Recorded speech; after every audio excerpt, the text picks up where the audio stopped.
আসসালামু আলাইকুম প্রিয় শিক্ষার্থীরা, আশা করি তোমরা সবাই ভালো আছো। আজকে পড়ালেখা রিলেটেড বাদে আরেকটা গল্প বলবো, যেটা আমি স্কুল জীবনে বা স্কুলে শিক্ষকতা করার সময় বাচ্চাদেরকে প্রায় বলতাম। সেটা হচ্ছে আজকে বাবা ও ছেলেকে নিয়ে একটি গল্প বলবো।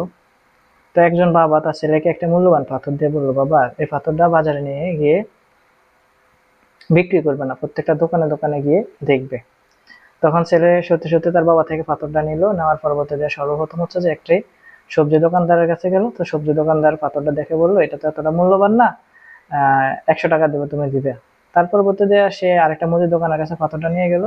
তো মুদি দোকানদার পাথরটা দেখে বললো, পাথরটা দেখতে সুন্দর, তোমাকে 200 টাকা দিব, পাথরটা দাও। তখন সে বিক্রি না করে এবার স্বর্ণকার একটা দোকানে গেল। স্বর্ণকার দোকানে যাওয়ার পরবর্তীতে সে দেখলো, স্বর্ণকার দোকানদার বললো, পাথরটা তো খুবই মূল্যবান, খুবই রত্ন, আমি তোমাকে 1 লাখ টাকা দেবো, তুমি দিবে?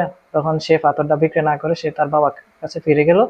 এবং তার বাবা কাছে যাওয়ার পর সে যখন বলল যে পাথরটা এক এক দোকানদার এক এক দাম বলল, তখন তার বাবা হেসে বলল, যার যতটা জ্ঞান সে ততটা দাম দিয়েছে পাথরে। ঠিক তেমনি তোমার জীবনে মানুষে তোমাকে যতটা চিনবে, তোমাকে ততটাই দাম দেবে। যেখানে তোমার দাম কম, যেখানে তোমাকে মানুষ মূল্যায়ন করবে না, সেখানে তুমি থাকার চেষ্টা করবে না। যেখানে তোমাকে মূল্যায়ন করবে, যেখানে তোমাকে দাম দেবে, হ্যাঁ, সেখানে তোমাকে নিজে প্রমাণ করার চেষ্টা করবে।